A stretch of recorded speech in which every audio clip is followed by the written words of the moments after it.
అయితే రేపు ప్రజలందరి ముందు ధర్మకర్తగా తప్పుకోవడానికి సిద్ధంగుండు నానమ్మా. పదండి బాబాయ్.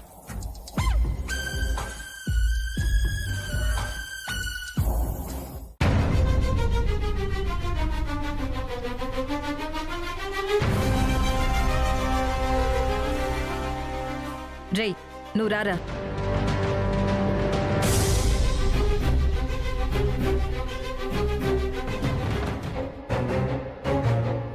పృథ్వీ, నీకు కొంచెమైనా బుద్ధుండే మాట్లాడుతున్నావా? గుళ్ళో జాతర జరిపించాలి అంటే పాటించాల్సిన కట్టుబాట్ల గురించి తెలిసి కూడా ఎందుకలా మాట్లాడుతున్నావు? అయినా ఇప్పుడు నేను తప్పుగా ఏం మాట్లాడానమ్మా?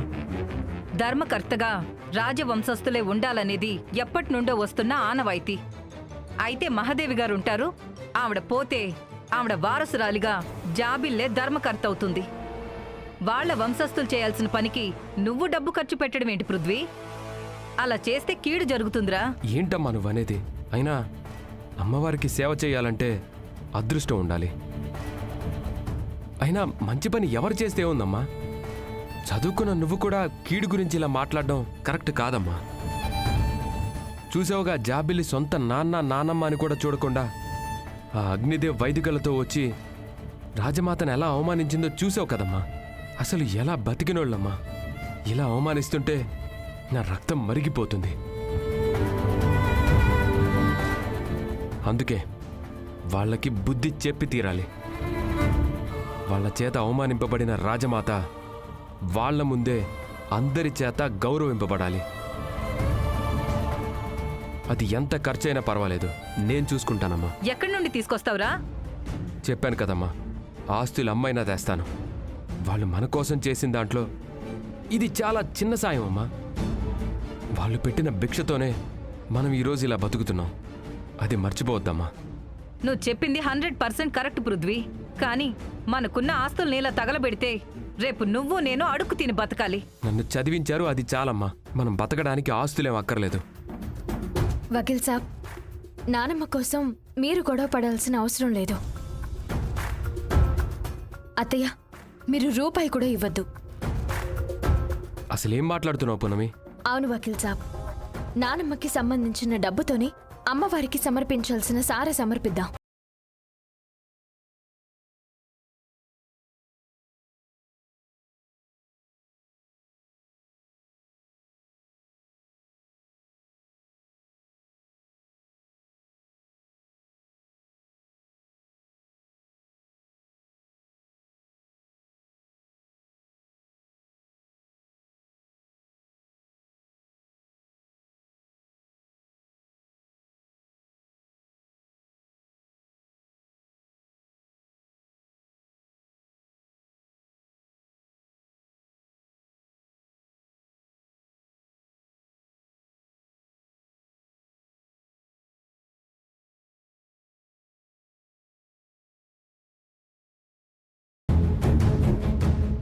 ఏం మాట్లాడుతున్నావు పున్నమి? వాళ్ళకి నోటీసులు పంపిస్తావా? అమ్మా, పున్నమి చెప్పిన దాంట్లో తప్పేం లేదు. యాక్చువల్గా ఈ పని ఎప్పుడో చేయాల్సిందే, బట్ చాలా ఆలస్యం అయింది. అయినా వాళ్ళు చేసిన అన్యాయాలు అన్నీ ఇన్ని కావమ్మా. అది వాళ్ళ కుటుంబ సమస్య పృథ్వీ. అయినా ఇంతకాలం మనం కూడా ఆ కుటుంబంలోనే ఉండేవాళ్ళమమ్మా. అయినా వాళ్ళు కూడా మన విషయంలో మనకెందుకులే అని అనుకునుంటే ఈరోజు మనం ఇలా ఉండేవాళ్ళం కాదమ్మా. నువ్వేమైనా అను, పున్నమి చెప్పినట్టు నేను వాళ్ళకి నోటీసులు పంపిస్తాను. చాలా థ్యాంక్స్ వకీల్ సాబ్. నానమ్మకి నాన్నకి న్యాయం చేయాలి. ఆ అగ్నిదేవ్ వాళ్ళ సంగతి తేల్చాలి. నానమ్మని నాన్నని మునుపట్లా చూడాలి.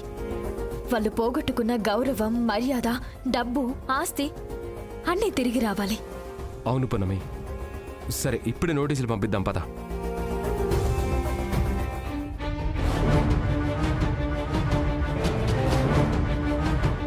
వీళ్ళేంటి కొంపలు ముంచేలా ఉన్నారు? ఇప్పుడు ఆస్తి అంతా ఆ ముసలోళ్ల పేరు మీదకి మారిపోతే జాబిల్లి మళ్ళీ అనాథవుతుంది. చిల్లి గవ్వ కూడా ఇవ్వరు. అప్పుడు జాబిల్లి కోడలైతే నాకేమొస్తుంది? ఈ విషయం అగ్నిదేవ్ గారికి చెప్పాలి. వాళ్ళు జాగ్రత్త పడకపోతే మొత్తం కథ అంతా రివర్స్ అవుతుంది. ఆ పున్నమి నోటీసులని ఏదో ప్లాన్ చేస్తుంది మయూక. మనం చాలా జాగ్రత్తగా ఉండాలి. ఏమని నోటీసులు పంపిస్తుంది డాడీ? అదే అర్థం కావడం లేదు.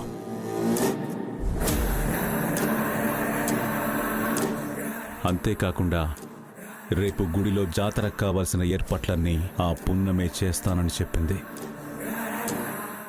మీ నాన్నమ్మ చేతే జాతర జరిపిస్తానని కూడా చెప్పింది. అదెలా జరిపిస్తుందో మనము చూద్దాం డాడీ. అమ్మవారికి పట్టు చీర పెట్టాలి. అది అడవిలో తేనె పట్టు నుంచి తేనె తీసినంత ఈజీ కాదని దానికి తెలియజేస్తాను. దానికి తోడు నగలు కూడా పెట్టాలి. Sir courier.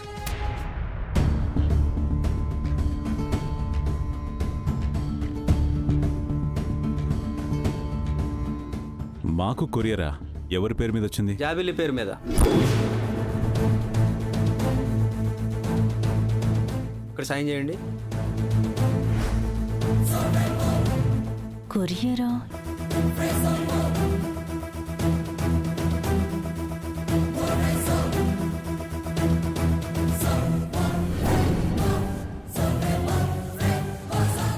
మయూక,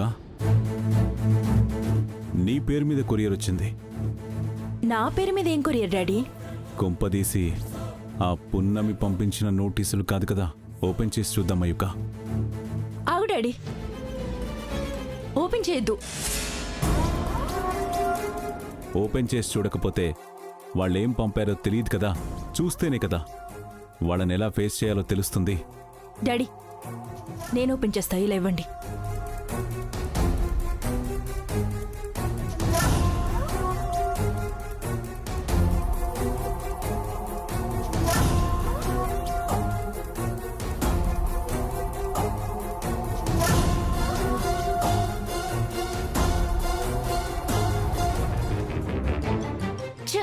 మన కొంప మునిగిపోయింది డాడీ. ఏమైంది మయూక? నువ్వు నిజమైన జాబిల్లి కాదు. ఈ ఇంటి వారసురాలు ఎలా అవుతావు? ఈ ఆస్తి మీద నీకెలాంటి హక్కులు లేవు. నిన్ను నమ్మి చేరదీసిన పెద్ద మనుషుల్ని మోసం చేసి ఆస్తి మొత్తాన్ని కాజేశావు. వాళ్ళని నిర్మోహమాటంగా బయటికి గెంటేశావు. ఆస్తి ఎవరికి దక్కాలో కోర్టు నిర్ణయిస్తుంది అని పంపండి వకీల్ సాబ్. ఇలా నోటీస్ పంపించిందేంటి డాడీ? నిన్ను నిజమైన జాబిల్లి కాదంటుందేంటి? ఆ విషయం పున్నమికి ఎలా తెలిసింది డాడీ?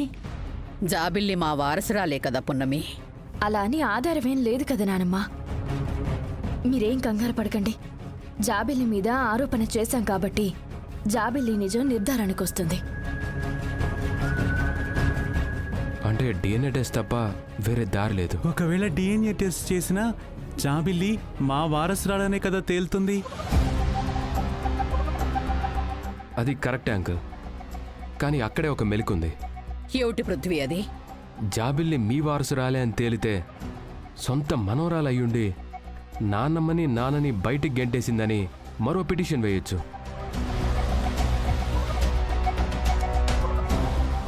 మానసికంగా ఇబ్బంది పడుతున్న అంకుల్ని, అనారోగ్యంతో ఇబ్బంది పడుతున్న మిమ్మల్ని ఇలా నిలువ నీడ లేకుండా చేయడం ఏ కోర్టు ఒప్పుకోదు రాజమాత. సో కోర్టు ఖచ్చితంగా మీకు న్యాయం చేస్తుంది రాజమాత. అవును మయూక, డిఎన్ఏ టెస్ట్కి పోతే అడ్డంగా బుక్ అయిపోతాం. పక్కా డాడీ. ఇప్పుడు మనం ఏం చేద్దాం? వాళ్ళు నీ గురించి విషయం తెలిసి చేస్తున్నారో లేక తెలియకుండా ఒక రాయేస్తున్నారో అర్థం కావడం లేదు. వకీల్ సాబ్ చెప్పింది నిజమేనానమ్మా. జాబిల్లి నిజమైన వారసురాలైనా కూడా మనకి న్యాయం జరుగుతుంది. ఇది కేవలం ఆ జాబిల్లిని భయపెట్టడానికి పంపిస్తాం. ఇప్పుడు ఏం జరుగుతుందో జాబిల్లికి కూడా అర్థమవుతుంది. అర్థం అవ్వకపోతే అగ్నిదేవ్ గారు, వైదికమ్మ గారు అర్థమయ్యేలా చెప్తారు. ఖచ్చితంగా అయితే వాళ్ళు ఇరుక్కున్నట్టేనానమ్మా. అయినా ఇలా ఇరికిస్తారనుకోలేదు డాడీ. మనము ఆ గుడి విషయంలో, జాతర విషయంలో తలదూర్చకుండా ఉండాల్సిందేమో. అయిపోయిందేదో అయిపోయింది. నోటీసులు అందుకున్నాం కాబట్టి కోర్టుకి వెళ్ళక తప్పదు. డిఎన్ఏ టెస్ట్లో నిజం తెలిసిపోవడం ఖాయం. అప్పుడు కోర్టు ఖచ్చితంగా ఈ ఆస్తుల మీద సర్వ హక్కులు మీ నాన్నమ్మ మీదే ఉన్నట్టు మనం చీట్ చేసినట్టు కోర్టు తీర్పిస్తుంది. చీట్ చేసినందుకు శిక్ష కూడా వేయొచ్చు.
నానమ్మా, నానమ్మా, అందరూ రెడీ అయిపోయారు. మీరు కూడా వస్తే గుడికి బయలుదేరదాం.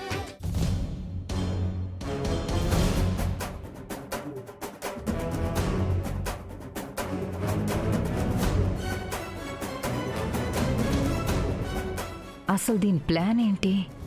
ఏమీ అర్థం కావడం లేదే. నానమ్మా, త్వరగా రండి, అన్నీ సిద్ధంగా ఉన్నాయి.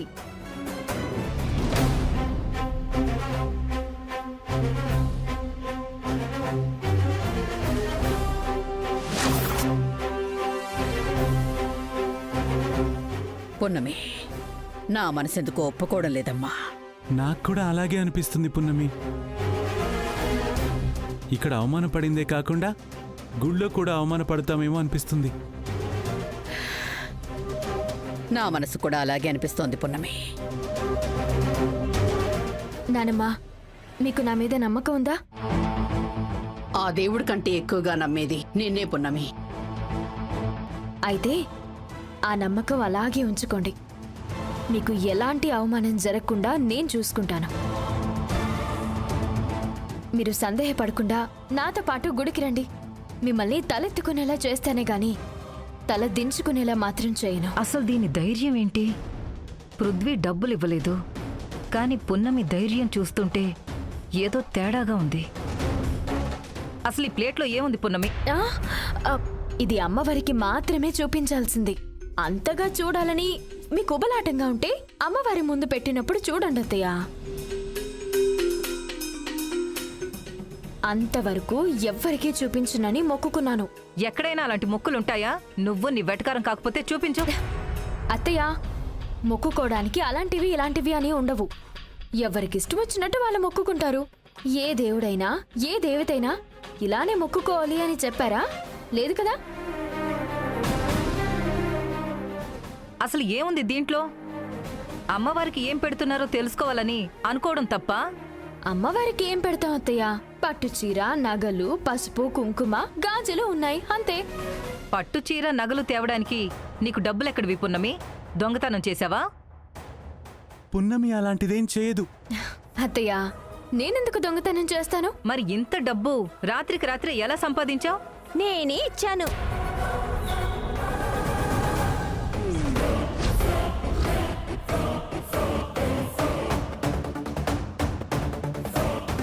దీనికెక్కడిది ఇంత డబ్బని మళ్ళీ అడక్కండి. నాకున్న పొలాన్ని అమ్మి తెచ్చాను.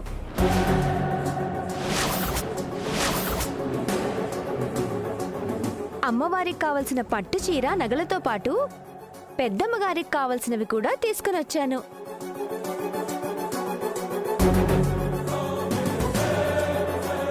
పున్నమి, ఏమిటిదంతా? ఎందుకు ఇవన్నీ? పాపం, కొండమ్మ తనకున్న ఒక్క ఆధారాన్ని అమ్ముకుంటే తనెలా బ్రతుకుతుంది? పెద్దమ్మగారు, నేను బ్రతకడానికి మా అడవి తల్లుంది. ఔషధ మూలికలు ఉన్నాయి. నాకు తెలిసిన వైద్యం చేసుకున్నా మహారాణిలా బ్రతికేస్తాను. అన్నిటికంటే ముఖ్యంగా నాకు డాక్టర్ పెనిమిటి ఉన్నాడు. పున్నమి, ఆ ప్లేట్ ఇచ్చి ఈ నగ పెద్దమ్మగారు మెళ్ళవేయ్.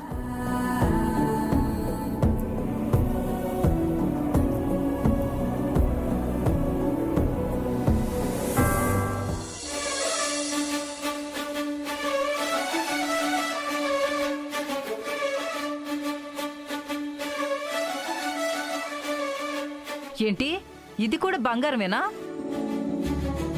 బంగారం లాంటి మనసున్న మహదేవమ్మ గారికి ఇది వేసినా తక్కువే.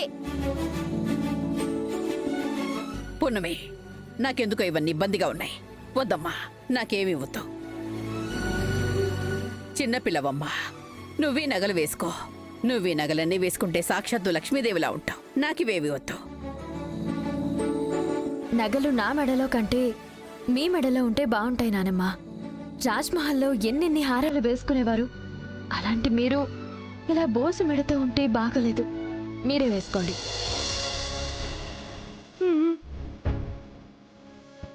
పున్నమి, నా మాట విను. వద్దు.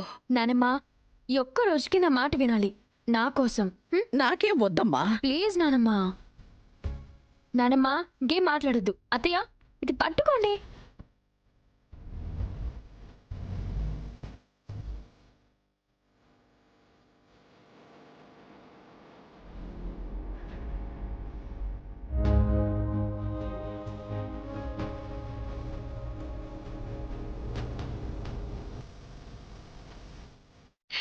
ఇప్పుడు చూడండి, రాజ్మహల్లో రాజమాతలా ఉన్నారు. ఇప్పుడు గుడికి వెళ్దాం పదండి. పృథ్వీ వాళ్ళని కూడా రాను. వకీల్ సాబ్ కార్ తీసి బయట సిద్ధంగా ఉన్నారు. మనం వెళ్ళడమే ఆలస్యం. వెళ్దామా? అత్తయ్య పదండి. పదండి నాన్నమ్మ, రండి.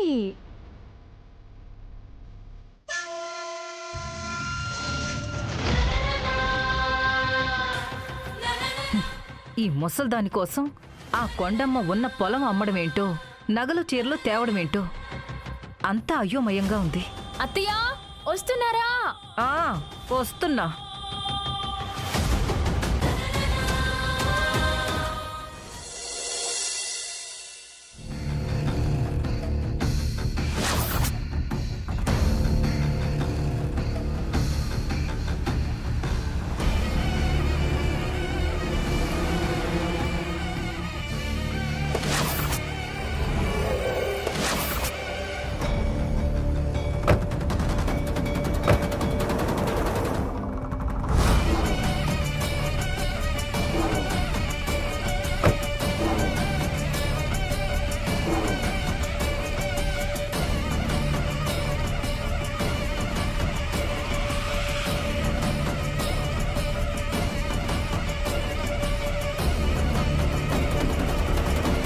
డాడీ, నాన్నమ్మ వస్తుందంటావా?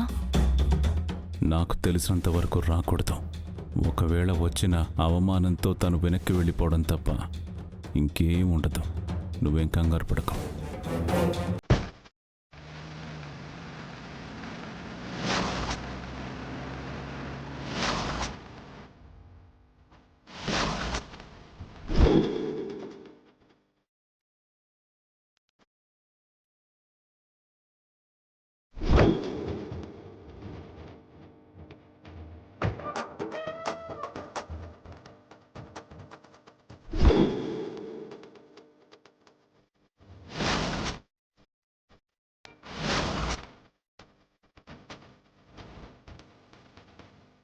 నమస్కారం మహాదేవ్ గారు.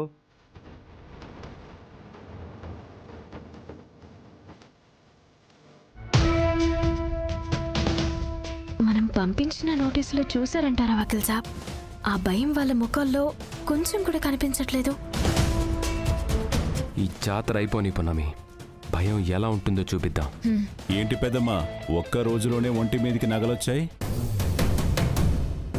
ఒరిజినల్ గోల్డేనా? తిండికే గది లేకపోతే ఇక గోల్డ్ ఎక్కడి నుంచి వస్తుంది అగ్నిదేవ్? రోల్డ్ గోల్డ్ అయి ఉంటుంది. అయితే ముసలమ్మ పరువు పోవడం ఖాయం.